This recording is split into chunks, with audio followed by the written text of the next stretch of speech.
Quran Translation in English, Part 28. Women, An-Nisa, 20-40. If you desire to replace a wife with another and you have given the former even a stack of gold as a dowry, do not take any of it back. Would you still take it unjustly and very sinfully? And how could you take it back after having enjoyed each other intimately and she has taken from you a firm commitment? Lawful and unlawful women to marry. Do not marry former wives of your fathers, except what was done previously. It was indeed a shameful, despicable, and evil practice.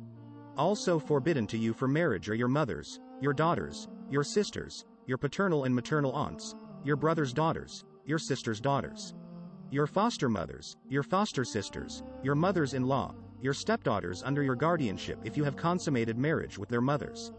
But if you have not, then you can marry them, nor the wives of your own sons, nor two sisters together at the same time, except what was done previously.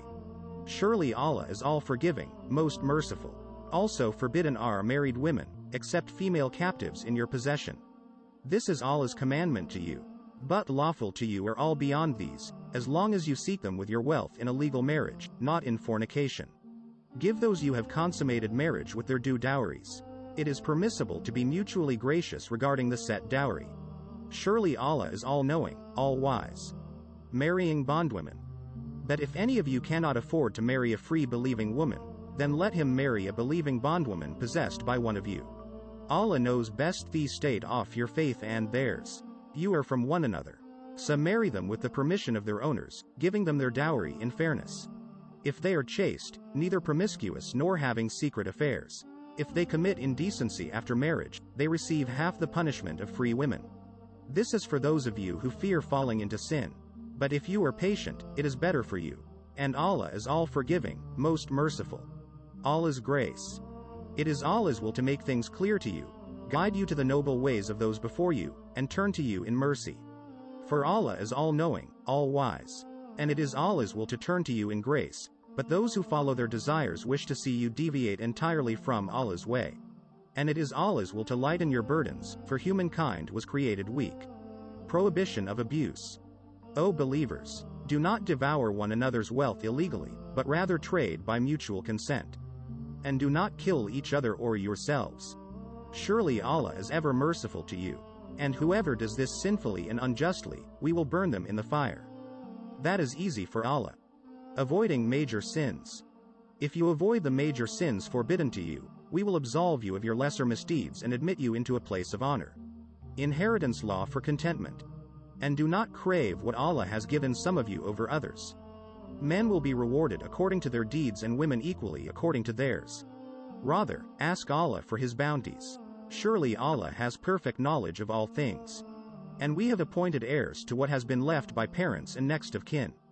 As for those you have made a pledge to, give them their share. Surely Allah is a witness over all things. Husbands as providers and protectors. Men are the caretakers of women, as men have been provisioned by Allah over women and tasked with supporting them financially. And righteous women are devoutly obedient and, when alone, protective of what Allah has entrusted them with. And if you sense ill conduct from your women, advise them first, if they persist. Do not share their beds, but if they still persist, then discipline them gently. But if they change their ways, do not be unjust to them. Surely Allah is most high, all great. Reconciling married couples. If you anticipate a split between them, appoint a mediator from his family and another from hers. If they desire reconciliation, Allah will restore harmony between them. Surely Allah is all-knowing, all-aware. The kind, the stingy, and the insincere.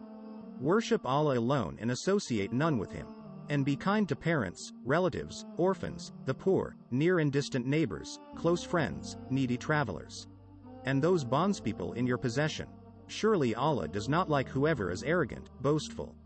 Those who are stingy, promote stinginess among people, and withhold Allah's bounties. We have prepared for the disbelievers a humiliating punishment. Likewise for those who spend their wealth to show off and do not believe in Allah or the last day. And whoever takes Satan as an associate, what an evil associate they have. Divine justice. What harm could have come to them if they had believed in Allah in the last day and donated from what Allah has provided for them? And Allah has perfect knowledge of them. Indeed, Allah never wrongs anyone, even by an atom's weight. And if it is a good deed, he will multiply it many times over and will give a great reward out of his grace.